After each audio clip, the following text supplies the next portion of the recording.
성경에 이르기를 그리스도는 다윗의 씨로 또 다윗이 살던 마을 베들레헴에서 나오리라 하니라. 하나님은 영이시니 예배하는 자가 신령과 진정으로 예배할지니라.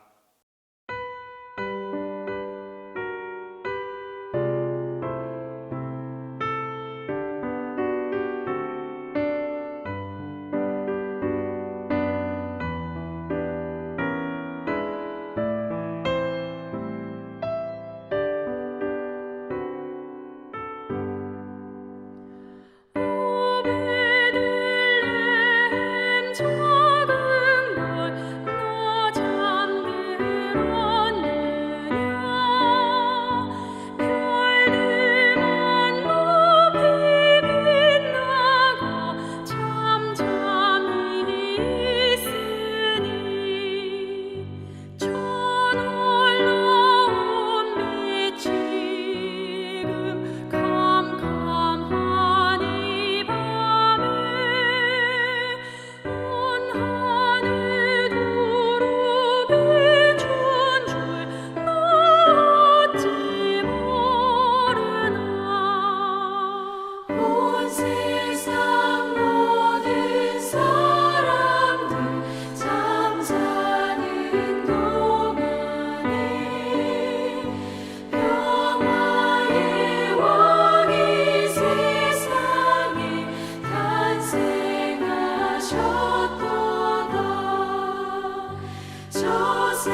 오늘도 살아계신 하나님 아버지, 모든 만물의 주인이 되셔서 주의 뜻대로 다스리는 하나님께 찬양과 영광을 돌립니다.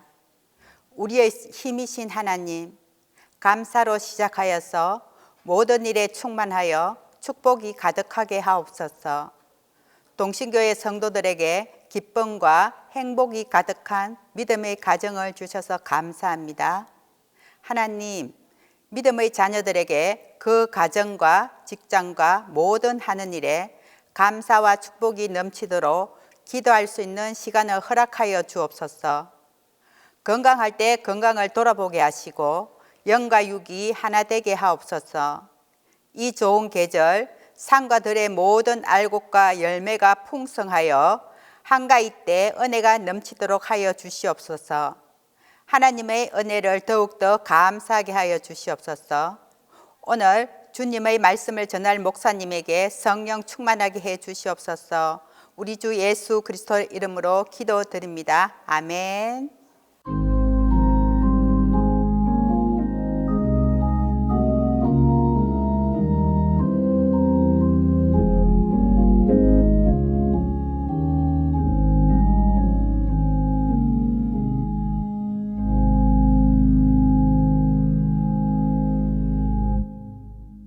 아이성 아카데미에 주신 하나님 말씀은 미가 5장 1절에서 5절 전반부 말씀입니다. 구약 성경 미가 5장 1절에서 5절 전반부입니다. 딸 군대여, 너는 때를 모을지어다. 그들이 우리를 에워쌌으니 막대기로 이스라엘 재판자의 뺨을 치리로다.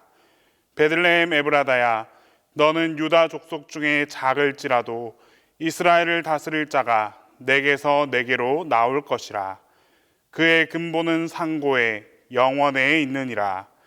그러므로 여인이 해산하기까지 그들을 붙여 두시겠고 그 후에는 그의 형제 가운데에 남은 자가 이스라엘 자손에게로 돌아오리니 그가 여호와의 능력과 그의 하나님 여호와의 이름의 위엄을 의지하고 서서 목축하니 그들이 거주할 것이라. 이제 그가 창대하여 땅끝까지 미치리라. 이 사람은 평강이 될 것이라.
오늘은 이스라엘 성경 순례 29번째 시간으로 미가 5장 1절에서 9절 말씀에 근거해서 오늘 우리가 가고자 하는 것은 베들레헴입니다.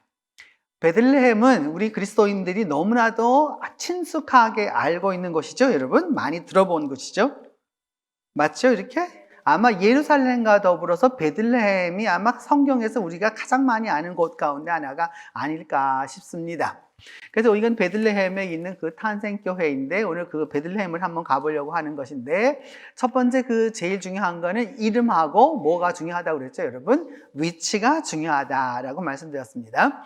그러면 이름이 무엇이냐? 여러분 다 알고 있어요. 이미 뭐라고 그랬어요? 이름을 베들레헴이라 이렇게 말했죠. 베들레헴이라. 그러니까 베트라고 하는 말은 집이라는 뜻입니다. 집. 근데 우리말의 집이라는 말하고 히브리 말의 이 베트라는 말은 달라요. 여러분 그 이스라엘 사람들은 본시가 이 사람들이 그러니까 그 두 가지 문화가 같이 있었거든요. 그러니까 우리나라도 마찬가지인데 우리나라도 여러분 북쪽에서 온 사람들은 말을 타고 온 사람들이라고 그래가지고 기마 문화를 갖고 있었거든요. 말을 타고 다니는 사람. 그 다음에 남쪽에서부터 온 사람들은 무엇을 가지고 왔느냐? 벼를 가지고 왔습니다. 이게 농사를 가지고 온 거예요. 그래서 남방계 사람하고 이 북방계 사람이 이게 섞여서 살고 있는 곳이 지금 우리 한반도입니다. 이스라엘이라고 하는 나라도 역시나 마찬가지로 뭐가 있었느냐 하면은 유목을 하는 사람들은 돌아다니는 사람들이에요. 이렇게 늘 돌아다니는 사람들이죠. 이렇게. 그래서 유목 문화라고 하는 게 하나 있고 또 하나는 뭐냐면 농경 문화라고 하는 게 있습니다. 이스라엘 사람들은 본시 농경 민족이 아니었고 유목 민족이었습니다.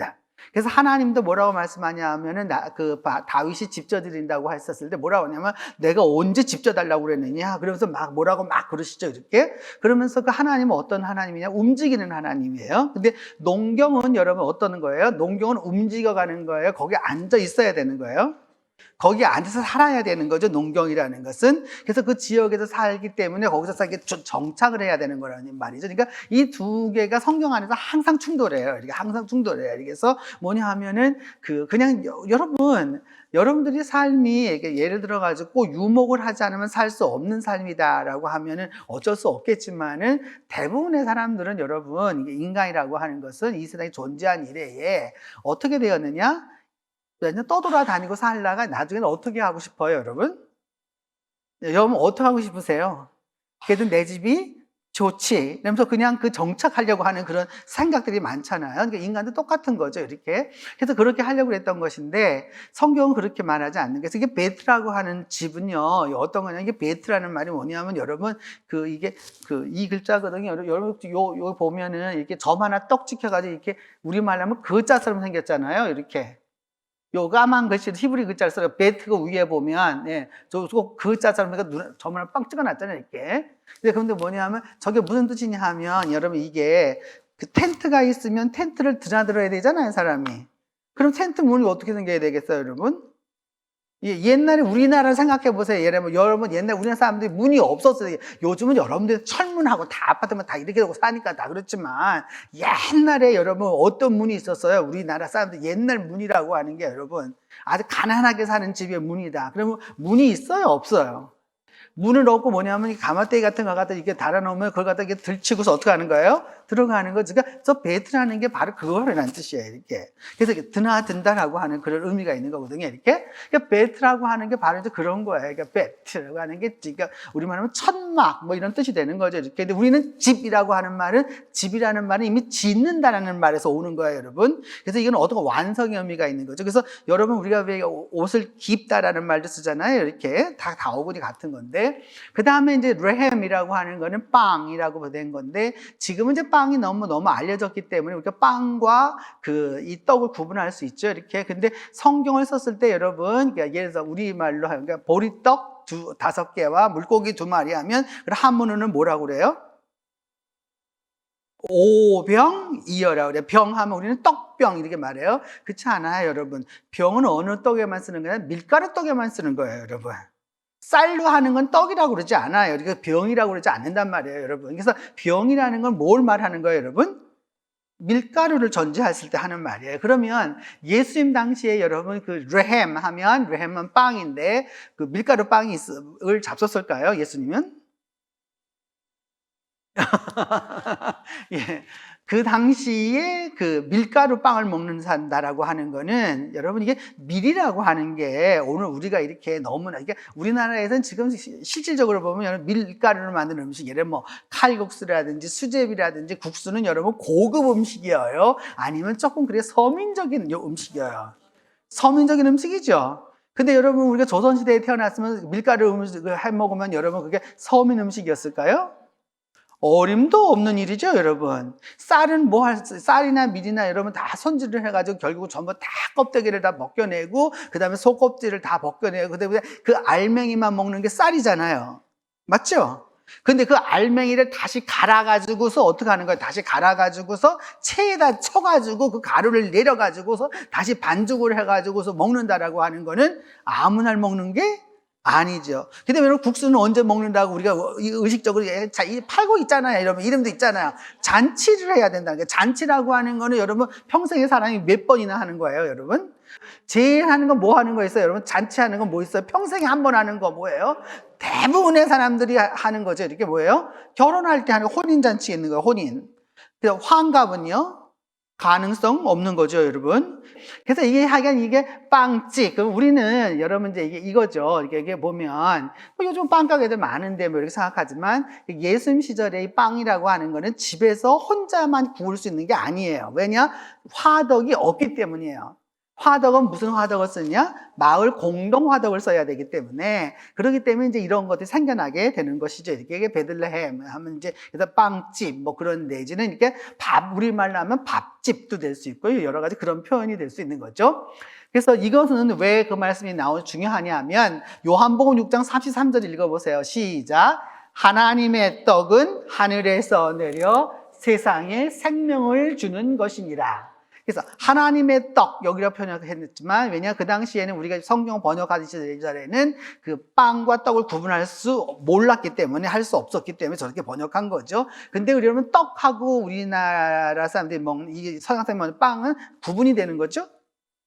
떡을 우리나라 사람들 언제 먹어요? 요즘은 아무 때나 먹어요. 아무 때나 먹고 아침에 밥하기 전에 먹고 뭐 이렇게 해요. 그러나 여러분 옛날 우리 성경이 번역되는 시절에 우리나라에 떡을 언제 먹는 거예요? 그야말로 이게 웬 떡이냐 이렇게 돼야 되는 거란 말이죠, 여러분. 이렇게 그런 거기 때문에 특별한 경우에 먹는 거란 말이에요. 근데 빵은 언제 먹는 거예요, 여러분? 이스라엘 사람들에게서는 아무 때나 먹는, 우리로 말하면 주식이었던 거죠. 이렇게 밥 같은 거죠, 이렇게. 그래서 세상에 생명을 주는 것이다. 그래서 우리가 이제 이걸 갖다 흔히 뭐라고 말하는 거예요? 생명 양식. 그래서 우리가 그래서 여러분 그 파니스 안젤리쿠스를 부르면서 뭐냐면 생명의 양식을 이렇게 말하게 되는 거죠. 그래서 요한복음 6장 51절에 보면 예수님 스스로가 말했어요. 나는 하늘에서 내려온 무슨 떡이라 이렇게 말했어요. 살아있는 떡이라, living bread라고 말했죠. 살아있는 빵이라. 그래서 사람이 이 떡을 먹으면 어떻게 될 거다? 영생할 거다라고 딱 말씀하셨어요. 그래서 본인 자신을 일컬어서 뭐라고 비유적으로 말씀하셨어요? 자기는 살아있는 빵이라고 말씀하셨어요. 그 다음에 이제 여러분 그래서 베들레헴을 보시면 이게 이스라엘에 보시면 이게 여기가 이쪽에 회색으로 이렇게 쭉 되어 있는데 요단강 이쪽 이 서편으로 이쪽 있는 데가 저게 이제 바로 이스라엘 땅이에요. 이게 지금 현재 저렇게 약간 꼭 콩팥처럼 생겼죠? 이렇게 보면 이게 그 완두콩이 아니라 강낭콩 비슷하게 생겼죠? 이렇게. 저희가 뭐냐면 이제 서안지구라고 말하는 거예요. 서안지구라고 이제 보통 말하게 되는데 이쪽이 이제 가자하고 그 다음에 이제 이쪽에 있는 지역이 있는 거죠. 이스라엘이라고 하는 나라에는 현재 요번에도 아시안 게임에 보시면 여러분 이스라엘도 출전하고요. 그 다음에 또 팔레스타인도 출전하죠, 이게. 그래서 저 사람들이 저렇게 이제 하고 있는 것인데, 그래서 이 팔레스타인은 두 나라를 갖고 있는 거예요. 저쪽 그 강남역처럼 생긴 거 하고, 요쪽에 이집트 국경 옆에 저렇게 약간 기역자로 생겨 있는 저기도 바로 이제 팔레스타인 땅인 거예요. 이게 두 이쪽을 갖고 있는 거죠. 그래서 그 베들레헴은 지금 어디에 있느냐? 예루살렘에 이스라엘 땅이 아니에요. 어느 나라 땅이에요? 팔레스타인 땅입니다. 이게 팔레스타인 땅이죠. 그래서 이걸 좀 더 구체적으로 보면, 이제 가서 보면, 이제 이와 같이 생겼어요. 이게 쫙 보면 여러분, 베들레헴이 그렇게 크지 않아요. 이렇게. 지금도 크지 않아요. 가서 보면 이렇게 쫙 보면 저 정도의 이게 도시예요. 이렇게 보면은. 저 정도 도시여가지고, 아, 저래 생겼구나. 이렇게 생각하고. 근데 이제 여기에 이제 저녁이 참 아름답죠. 이게 가서 가까이 쫙 가서 보면, 그, 베들레헴에서 저 탑이 제일 높은 탑이에요. 저 탑이 제일 높은 탑이에요. 그래서 여러분, 베들레헴은 그렇게 큰 도시가 아니에요. 근데 저렇게 생겼는데, 그래서 지금 이게 하늘에서 내려다보면 이와 같이 생겼거든요. 이렇게. 지금 보면 저런 모습인데, 여러분들 저렇게 보면 잘 모르겠잖아요. 근데 이거 보면, 이거는 1698년, 이게 지금부터 한 30년 전에, 꼬멜리스 데 브루진이라고 하는 사람이 베들레헴을 그린 거예요. 그 당시에. 지금부터 300여 년 전에 베들레헴은 어떻게 생겼느냐? 지금 여러분 저기에 보면 교회가 하나 보이고, 그쵸? 이렇게 교회가 하나 보이죠? 이게 교회가. 예? 교회가 보이고, 그 마을이 보이잖아요. 저 정도뿐이 안 되는 마을이었어요. 그러니까 300년 전에도 저와 같은 것이었기 때문에 여러분 예수님 시절에는 그렇게 알아주는 마을도 아니었던 거죠, 사실은.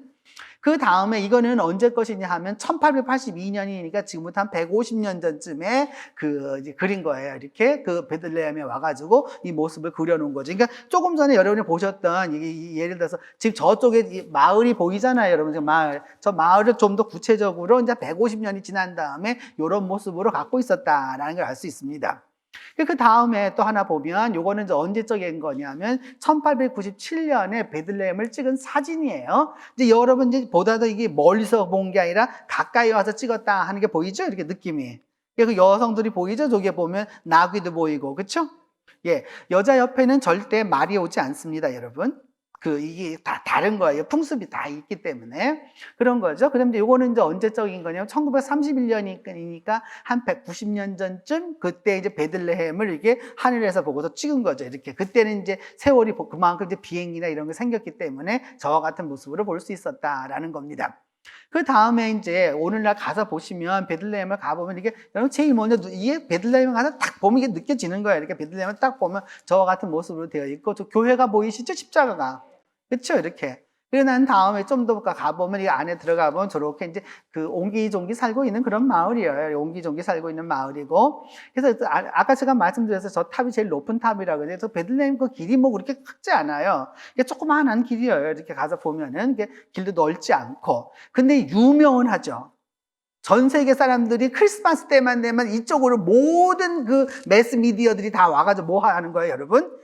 여기 예수님 탄생에 대한 예배를 드리고 전부 다 그렇게 하기 때문에 아주 유명한 곳이죠, 이렇게. 지금 가다 보면 여러분 이렇게 쫙 보면 이게 저와 같은 모습이에요. 이렇게 저와 같은 모습이고, 그 다음에 이제 이것이 현재 2012년부터 이제 이스라엘이 소위 그 서안 지역에도 뭘 쌓기 시작했냐면 저렇게 담을 쌓았죠, 여러분. 장벽을 쌓았어요. 이렇게 장벽을 쌓았어요. 그래서 뭐냐 하면은 그 이전에는 저런 게 없었었어요. 근데 이제 저거를 쌓아놓고서 저렇게 통행할 수 있는 곳을 딱 정해놓고서 지금은 어떻게 되어 있느냐 하면 저 시멘트 벽이 얼마 전에 4m 50 정도 되거든요, 여러분. 엄청나게 높습니다. 그러니까 완전히 쫙 보니까 여러분 조그맣게 보여서 별로 그래 아닌 것 같아 제가 그 모습을 한번 보여드릴게요. 여기 보시면 보이죠? 보입니까, 여러분? 이렇게 나눠진 게 보이시죠? 이렇게. 저걸 갖다가 뭐냐 하면 그 지역을 전부 싹 다 가자지구도 싸고 전부 싹 쌓아놨어요, 이렇게. 저처럼 이렇게 저처럼 저렇게 이제 장벽을 쌓고 있는 거기 때문에 사실은 이제 베들레헴 가면 그게 은혜롭지 않아요, 지금은. 근데 그럼에도 불구하고 이제 우리가 보려고 하는 거는 고대의 베들레헴은 어떠하였을까라고 하는 거죠. 고대 베들레헴이라는 것은 아주 예적 베들레헴. 그러니까 베들레헴이라고 하는 곳이 성경 안에서 왜 이렇게 중요했느냐 하면은 아주 옛날부터 연관되어 있는 거예요. 그러면 성경에서 여러분, 성경에서 항상 나오는 사람도 있잖아요, 여러분. 성경에서 딱 하면 그 이제 드디어 하나님이 부르시고 막 그래서 데리고 오시고 막 이제 그러는 얘기하는 사람이 있잖아요. 누구 창세기 12장에 나오는 사람. 누구예요, 여러분? 아브라함. 그 다음에 그 사람의 아들이라고 말하는 사람 누구예요? 이삭. 그 다음에 그 밑에 또 있죠, 뭐예요? 야곱. 이 사람들이 뭐냐 하면 이스라엘의 그 조상이 된다는 거죠, 이렇게. 그래서 그런 이야기가 이제 연관되기 때문에 고대하면 바로 이제 그때를 말하게 되는 거예요. 족장 시대부터 사사 시대까지를 보면 어떤 게 있느냐? 창세기 35장 19절. 여러분, 라헬이 죽었습니다. 그래서 죽었더니 어디에 묻혔어요, 여러분? 에브랏에 장사되었어요. 근데 그 에브랏은 어디에 있는 거예요? 베들레헴 길에 장사되었다. 이렇게 말하고 있는 거예요. 그러니까 이미 한 4,000년 전쯤에 누구와 연관되어 있는 거예요, 여러분? 라헬이라는 사람은, 라헬이라고 하는 사람은 연관되어 있는 거죠. 라헬은 누구의 부인이었어요, 여러분? 네? 야곱의 부인이었어요. 근데 여러분, 남편에게 사랑은 많이 받았지만 자식복은 없었어요. 근데 남편에게 사랑은 받지 못했으나 여하튼 자식을 많이 낳은 사람이 있어요. 누구예요? 언니였던 레아였죠. 여러분은 어느 쪽을 선택하렵니까? 어느 쪽을 선택하렵니까? 라헬을 선택하겠습니까? 아니면 근데 여러분 꼭 그렇게 사랑받는 사람은 일찍 죽는다. 이렇게 나와 있는 거예요. 일찍 죽는다. 그래서 지금도 가보면 카바르 라헬이라고 써 있는 건데 뭐냐면 라헬 무덤이라 그 말이에요. 이게 라헬 무덤이라는 건데 여러분 저기 보이는 무덤 저기 나무를 이렇게 해놓고 이렇게 뭐 보로 씌워놨죠. 이렇게 저렇게. 그래서 가묘란 말이죠. 이렇게 가묘인데 가서 또 내가 라헬 무덤에 가봤다. 또 이러면 골치 아파요. 여러분 제가 말했죠. 이런 건 다 뭐예요, 여러분? 기념하는 기념묘일 뿐이에요. 기념묘일 뿐이에요. 그러니까 이거는 뭐냐 하면은 그 라헬이라는 것을 지정해 놓고 하는 게 아니라 얘네 저기 있는지 모르고 여러분 4,000년 전에 뭐가 있겠어 남아있는 게. 그리고 그 당시 뭐 라헬이 그렇게 유명한 여자도 아닌데 그랬던 거죠, 이렇게. 근데 라헬 하면 여러분 생각나는 게 있죠, 여러분. 시집 올 때 뭐 갖고 훔쳐 갖고 왔어요? 드라빔 훔쳐갖고 오잖아요. 그죠? 그래서 딸려는 키워봤자 소용이 없다라는 걸 알 수 있어요. 이렇게. 그래서 지금도 가보면 저렇게 라헬 무덤에 앞에 와서 이제 드디어 이제 뭐냐면 이 유대인들이 저 하는 거죠. 근데 여러분 라헬 무덤만은 유대인들 땅이에요. 너무 웃기죠? 그러니까 뭐냐면 이건 팔레스틴 땅에 안에 라헬 무덤이 있는데 그거는 우리 땅이라고 저들이 말하고 그 안으로만 가서 그렇게 하는 거예요. 이렇게. 보면 지금도 저와 같이 하는 거죠. 이렇게. 그 다음에 여호수아 시대에도 보면은 이렇게 여러 지역을 점령해 나갈 때 뭐냐면 베들레헴도 그 안에 들어가게 됩니다. 그러니까 이미 여러분, 그러니까 4,000년 전에 한 3,300년 전에 벌써 이게 베들레헴이라는 도시가 이제 나오게 되는 걸 알 수 있습니다.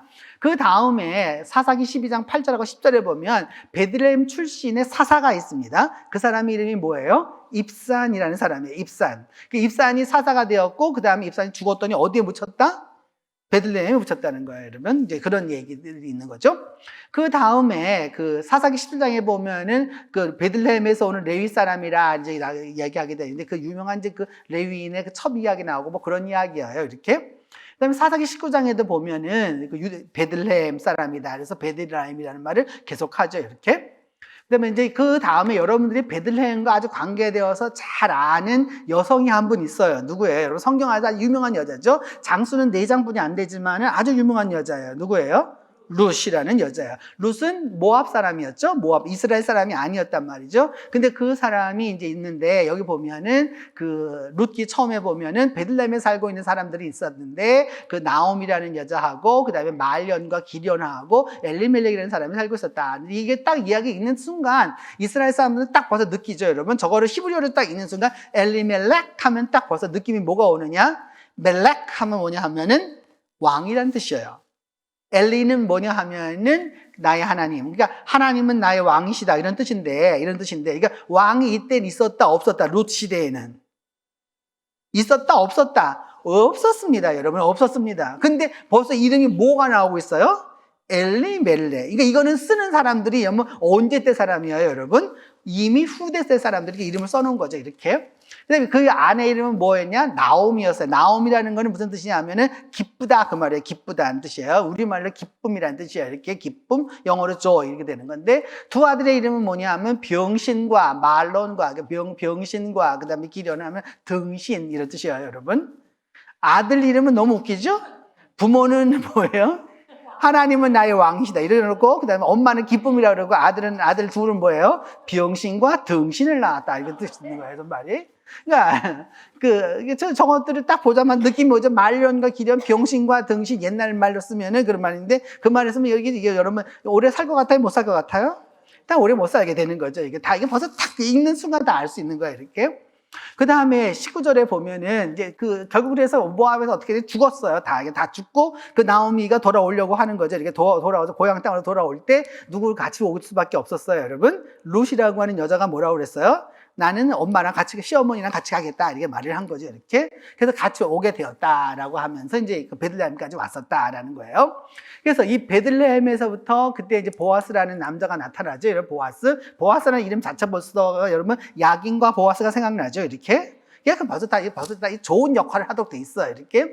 그 다음에 4장 11절에도 보면은 이제 드디어 뭐냐면 그 베들레헴에서 이제 이렇게 잘 살아라 이렇게 얘기하고 드디어 룻이 이제 아들을 낳았죠. 그 아들을 낳았는데 그의 아들은 뭐냐면 다윗의 아버지인 이새의 아버지였다라는 말이죠. 이게 그러니까 저거랑 똑같아요. 여러분 쉽게 생각하시면은 우리나라의 용비어 청가와 비슷한 거예요. 이렇게 뭐냐면 다윗에 대한 이야기를 쫙 하려고 지금 무슨 얘기를 하고 있는 거예요? 룻이라는 여자의 이야기를 쭉 하고 있는 거죠. 그러니까 다윗의 고향이 어디라라는 걸 알 수 있네요. 어디에 여러분? 베들레헴이다 라는 걸 알 수 있습니다. 이렇게. 그 다음에 이제 왕정시대에 보면 여러분 그 유명한 이야기 있습니다. 조금 전에 벌써 제가 다윗이 나올 거라고 그랬잖아요. 다윗이 나오려고 해서 다윗을 선택하기 전에 하나님은 먼저 선택한 사람이 있었어요. 누구였어요? 아주 멋지게 생긴 미남자였어요. 누구예요? 사울. 그래서 여기 사울 이제 드디어 이제 다윗을 갖다 이게 우리로 말하면 안수하는 장면에 여기 사무엘이 중간에 허연 수염 있는 할아버지 보이시죠? 예, 그 다음에 뭐냐면은 그 밑에 여기 약간 이게 옷 벗고 이러고 있는 애가 있잖아요. 이렇게 걔가 다윗이에요. 왜냐면 그 위에 기름병이 있는 거 보입니까, 여러분? 또 기름병을 갖고 붓고 있잖아요, 저렇게. 저기 안 보이세요? 저렇게 손에 잡고 있는 게 보이잖아요. 이렇게 빨간 여자 있는 그 어깨 위에 보면 기름병이 보이잖아요. 그쵸, 이렇게. 저렇게 기름을 붓는 거죠, 이렇게. 근데 여러분, 이게 뭐 다윗을 기름 부었다, 좋겠다 생각하지만 여러분, 사무엘이 여호와의 말씀대로 행하여 베들레헴에 이르니까 그 성의 여러 그 당시에 소위 이제 그래도 힘이 있는 사람들이 떨면서 두려워했다는 거예요, 여러분. 두려워하면서 뭐라고 그랬다는 거예요, 여러분? 평강을 위하여 오시나이까 무슨 말이에요? 괜찮죠? 이런 말이죠. 우리말로 괜찮죠? 라는 말이에요. 그러니까 여러분 괜찮지요라는 말이 무슨 뜻이에요, 여러분? 괜찮다. 우리말로 하면 고얀치 않다라는 거예요, 여러분. 고얀이라고 하는 말은 여러분 뭐냐 하면 거기서 괴로움도 나오는 거고 여러 가지 말이 다 나오게 되는 거거든요. 그러니까 문제가 있지 않다는 게 뭐 하는 거예요, 여러분? 그러니까 우리가 있잖아요. 이거 괜찮아? 이렇게 물어볼 때 언제 쓰는 말이에요, 여러분? 일이 잘 될 때 괜찮아? 그렇게 말해요?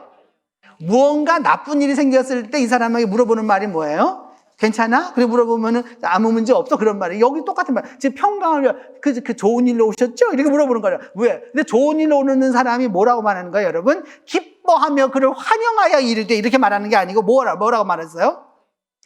떨면서 말했다는 거예요. 그러니까 여러분 왕이 지금 현재 있는데 지금 저 사무엘이 왔다 무슨 일을 할 것이다. 그러니까 딱 짐작이 되는 거예요. 뭘 할 거다? 새 왕을 또 세울 거다. 그러면 여러분 나라의 왕이 몇 명이다? 2명이다. 그러면 여러분 이거는 있을 수 있는 일이다, 없는 일이다? 없는 일이죠. 만약에 여러분이 새 왕의 입장인 다윗의 입장인과 또 옛날 현재 왕인 그 사울의 입장이 있으면 여러분이 사울이면 어떻게 할 거예요? 여기 나를 갖다 하나님이 왕으로 세워놨는데 사무엘이 가가지고서 뭐냐면 나한테 그랬다고 그래가지고 내가 제사 드렸다고 그래가지고 다른 왕을 딱 세웠단 말이죠. 이렇게 애를 세웠단 말이에요. 이렇게 어떻게 해야 되겠어요? 죽여요? 아니면 어떻게 해야 돼요?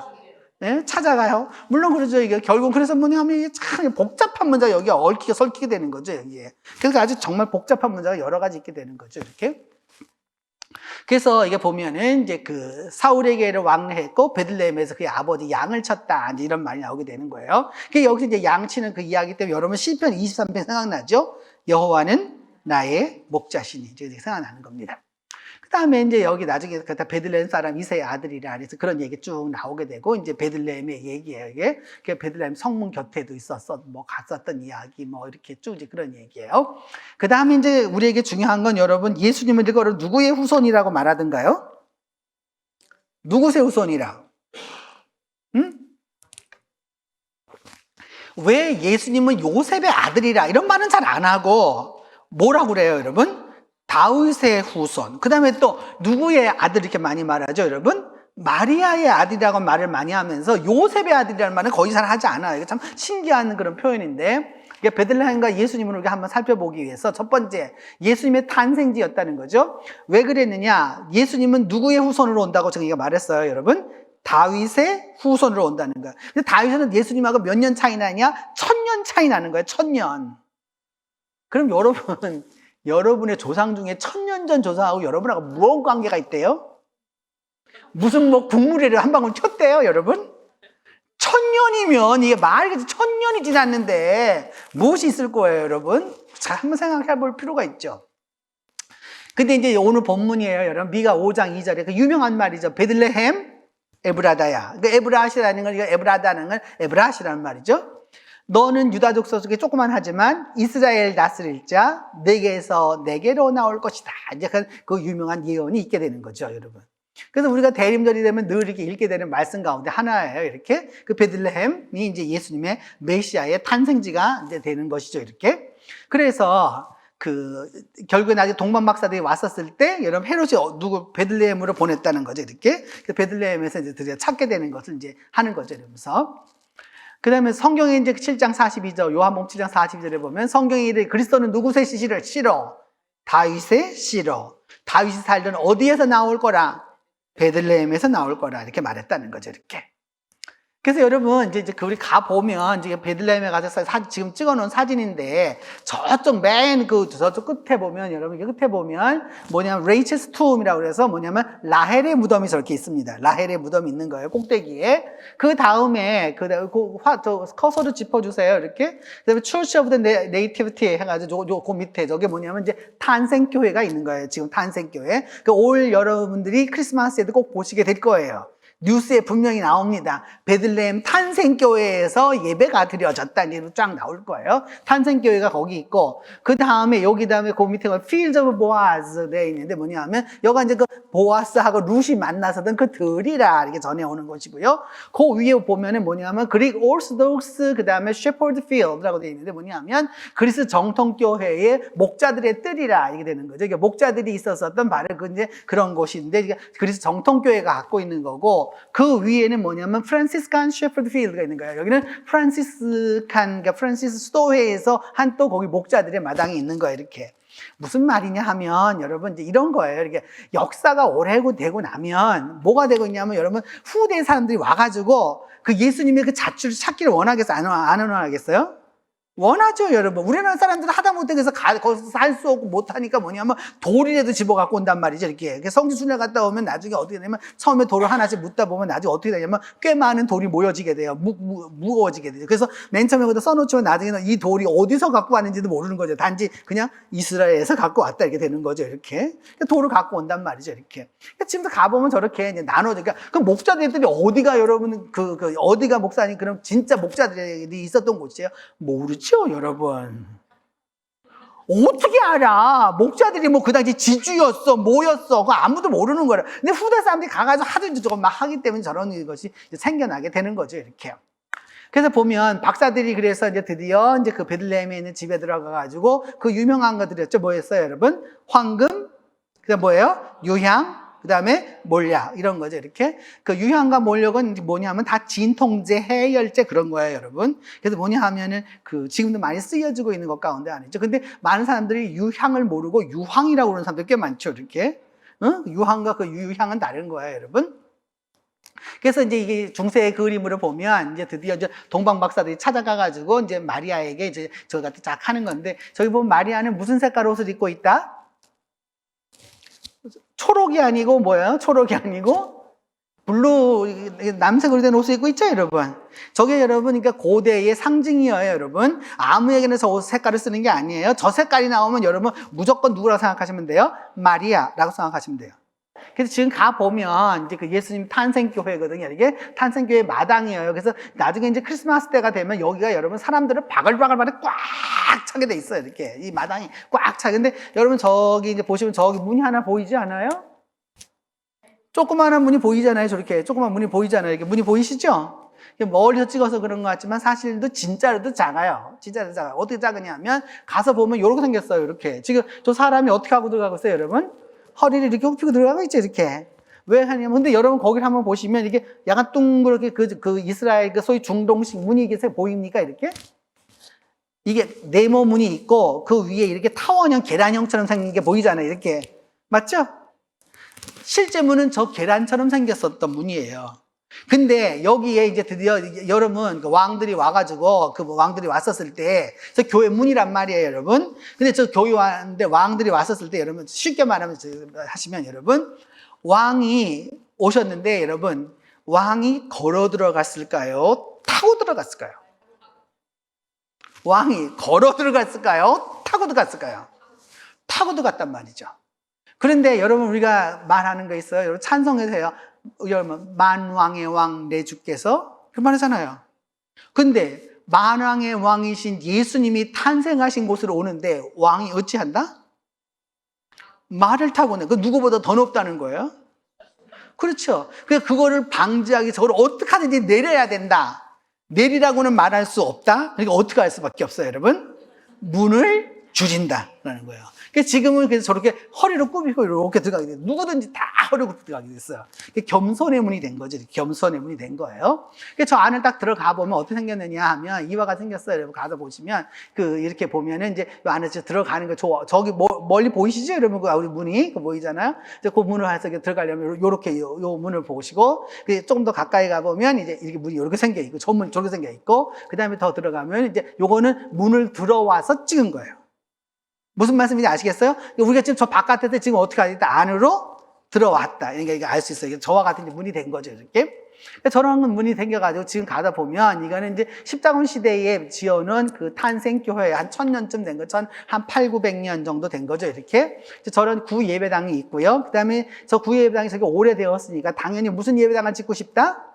새 예배당을 그 옆에다가 이제 짓게 되는데, 그걸 짓기 위하기 전에 이제 뭐냐면은, 여기 탄생교회 가면 저 예배당이 있고, 그 밑으로 가면 뭐가 있냐면 지하에, 이제 그 지하로 내려가는 길인데, 저런 가지고 이런 굴이 있어요. 이렇게 굴이 있어요. 그게 저기 이제 그 당시 외양간이라고 생각하는 거죠. 이렇게 외양간을 생각하는 건데, 그래서 이게 새 예배당은 이렇게 만들어져 있고요. 이제 저 모습 보는 건데, 저길 내려가기 위해서 이제 사람이 앉아있고, 저 여름 촛불을 켜놓고 요 옆으로 보면 약간의 계단이 보이지 않아요? 한 2개쯤 이렇게? 보이시죠? 이렇게. 저 계단을 내려가는 거예요. 이렇게 계단을 내려가면 이제 드디어 예수님이 탄생하셨을 때 별이 머물렀다라고 하는 자리가 나오게 돼요. 이제. 그래서 그 베들레헴의 별을 이제 우리가 볼 수 있는 건데 그 베들레헴의 별은 어떻게 되었느냐 하면 이거예요. 여러분. 민수기 24장 17절에 보면 이거는 가까운 일이 아니다. 그러니까 무슨 말이냐면 금방 일어난 일은 아니다. 민수기는 뭐냐면 3300년 전 거니까 뭐냐 가까운 일이 아니야. 근데 뭐 어떨 거냐? 한 별이 야곱에서 나올 것이다. 이렇게 말하는 거야. 한 별이 야곱에게서 나온다라고 하는 이 예언의 성취가 바로 무슨 별이 된 거예요, 여러분? 성탄의 동방 박사들이 보았던 그 별이라고 우리는 생각하는 거죠. 이렇게 신학자들은. 그런 부분에서 여러분 이제 그래서 항상 여러분 크리스마스가 되면 여러분 뭐가 생각나세요? 여러분 다른 건 몰라도 여하튼 간에 우리가 교회마다 하는 거 있잖아요. 뭐에 전부 크리스마스에 하면 항상 뭘 달아나요, 여러분? 별들을 달게 되는 거죠. 그 이유가 이제 있게 되는 거죠. 지금 가다 보면 이제 보면은 저와 같이 저기에 바로 달빛이 딱 꽂혔다는 거예요. 이렇게. 근데 참 신기한 거는 너무 웃긴 거는 뭐냐면 계단을 내려가 가지고 저 지하에 있는데 어떻게 별빛이 뚫고 들어가는지 난 모르겠어. 그거는. 근데 막 저기 있는 거야. 그래서 저거 가서 저 별을 보면 여러분 이런 거예요. 이렇게 보면 별을 보면 이렇게 쫙 생겼죠. 이렇게 생겼다. 별을 이렇게 쫙 이렇게 만들어 놓은 거란 말이죠. 이렇게. 그래서 저기 전체가 뭐냐면 이제 13개를 쫙 이렇게 만들어 가지고서 이제 해 놓은 거야. 근데 저기 보면 글씨가 쓰여져 있어요. 여러분 저 뭐가 그게 쓰여져 있죠. 이렇게. 저 동그라미 위 앞에 뭐가 지금 조각적으로 써 있잖아요. 이렇게 글씨가 이렇게 쓰여 있잖아요. 그 글씨가 뭐라고 쓰여져 있는 이렇게 쓰여 있는 거예요. 히크데 virgine Maria Jesus Christus natus est. 뭐냐면 여기 히크라고 하는 말은 바로 여기라는 말이에요. 여기에 동정녀 마리아에게서 예수 그리스도가 태어나셨다라는 말이에요. 그러니까 동정녀 마리아에게서 예수 그리스도가 탄생한 곳이 바로 여기라라고 라틴어로 쓰여져 있는 거죠. 참 재밌는 거예요. 교회는 그리스 교회예요. 그러면 헬라말을 써야 되는데 오히려 라틴말을 그렇게 써놓은 거죠. 이렇게. 그 다음에 이제 우리가 이제 이걸 보기 위하여서 이 별을 보고 찾아갔던 분들이 이제 여러분 뭐냐면 동방박사였고, 그 다음에 그 베들레헴에서 이제 그 양을 치고 있던 목자들이 있었다는 거잖아요. 그 목자들을 보기 위해서 이 목자들이 머물렀다고 생각하는 그 목자들의 굴이라고 하는 그 셰퍼드 케이브에 이렇게 가보면, 그러니까 여러분, 이런 거죠. 목사님, 왜 굴 속에 사람들이 들어가 있었대요? 이렇게 말해야 할 건데, 여러분, 우리나라는 목축을 하는 나라가 아니에요. 그렇기 때문에 우리나라는 여러분 외양간이 어디에 있어요? 집에 있어요. 그렇죠? 아니에요? 왜 집에 뒀을까요, 여러분? 그만큼 귀중하다, 안 귀중하다? 그러니까 여러분 지금 자동차 어디다 두세요, 여러분? 저 멀리 그냥 내버려 뒀다가 그냥 아무데나 뒀다가 이제 아무데나 타고 이렇게 다니세요?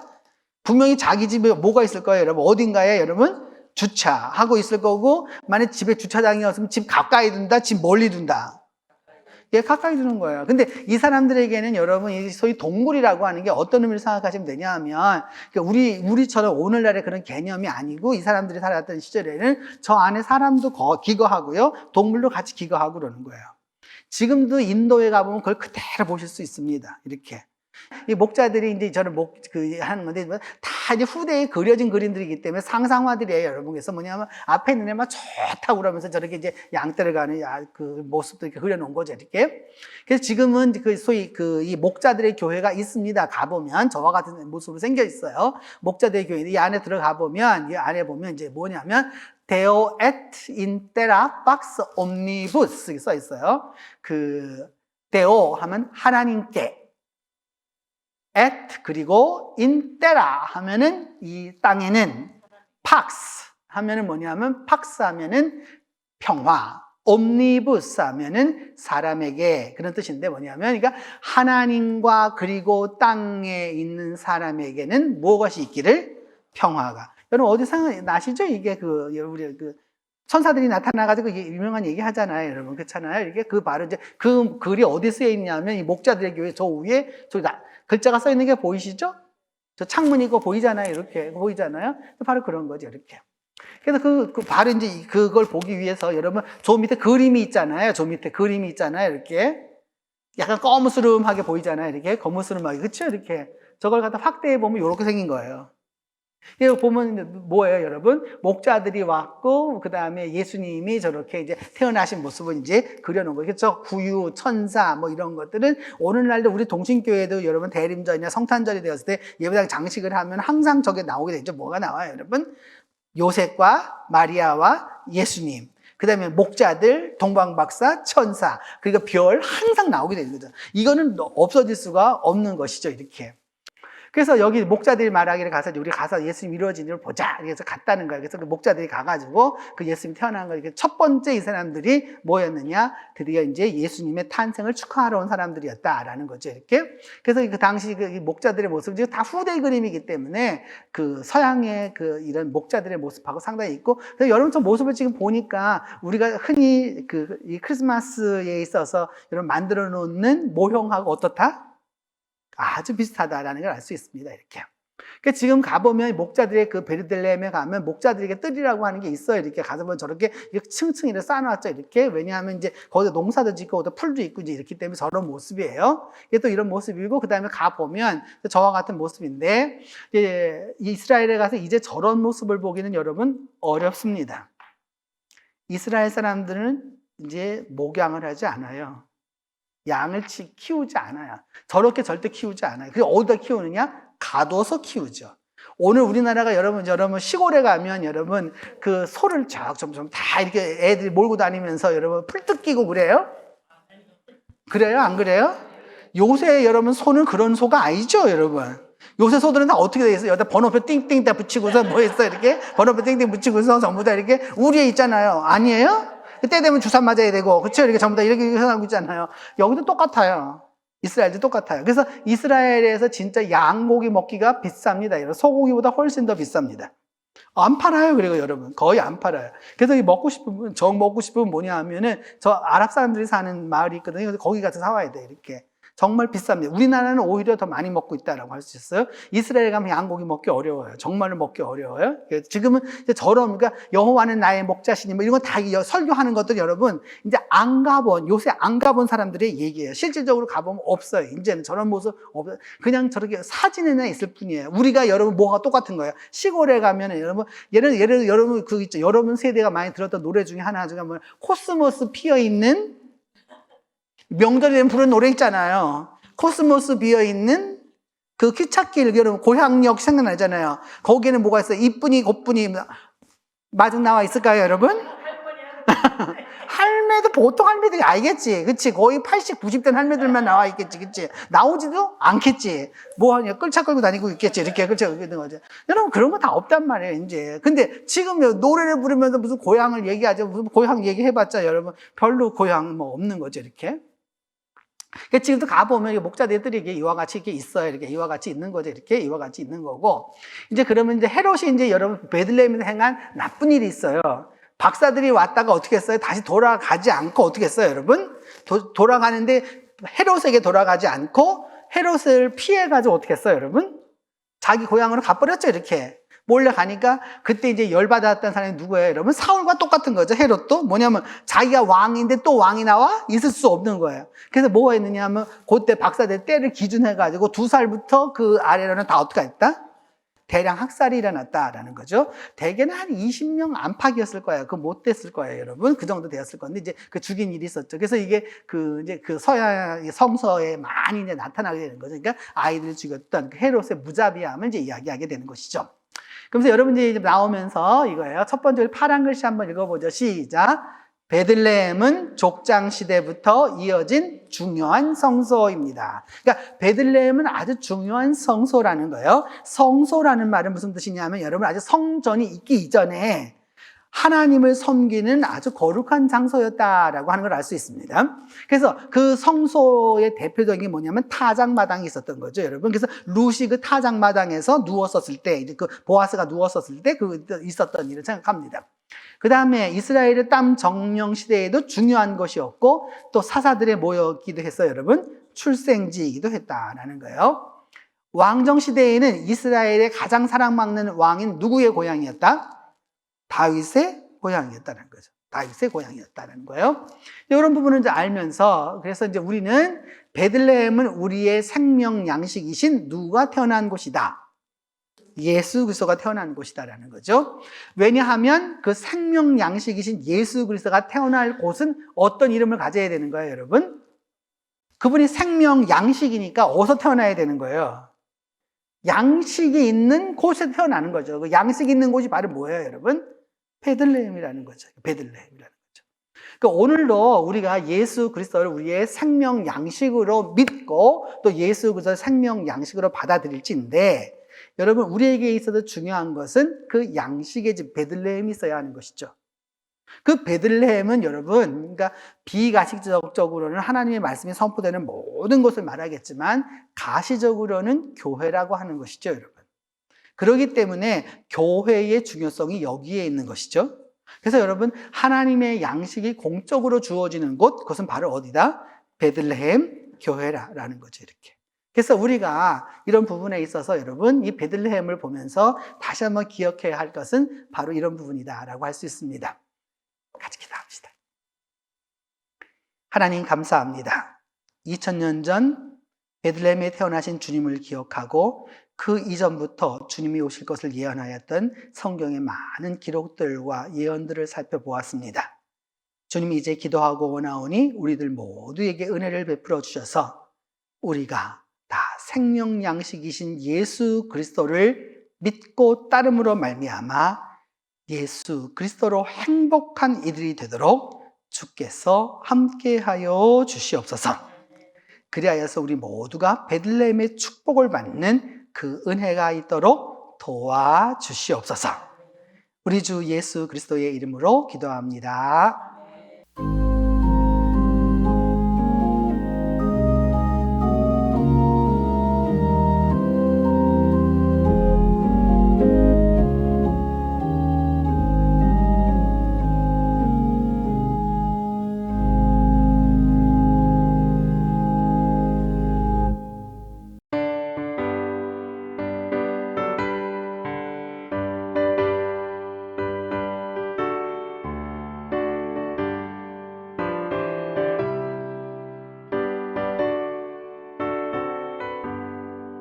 깊은 소리 들리니 예수 원하신다.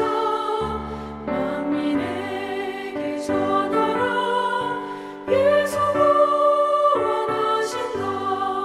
주님 명령하시니 산을 넘고 물 건너 온 세상에 전하라. 예수 받아들여 외쳐라. 예수 구원하신다. 모든 죄인 들으라. 예수 구원하신다. 모든 성아 일어나. 메아리 쳐 울려라. 복음 중에 복음은 예수 원하신다. 환난 중에 하는 말 예수 원하신다. 다시 살아나시어 예수 원하신다. 지은 죄로 인하여 슬픈 마음이 있어도 숨질 때에 내 할 말 예수 원하신다. 바람들아 외쳐라. 예수 원하신다. 기뻐하라 나라들. 예수 원하신다. 구원하는 복음을 산과 들에 전하라.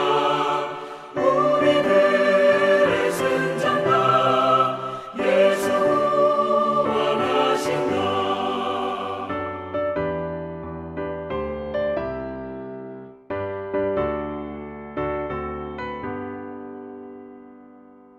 이제는 우리 주 예수 그리스도의 은혜와 하나님의 사랑과 성령의 교통이 함께하는 모든 이들에게 이제로부터 영원히 함께 계시기를 축원하옵나이다.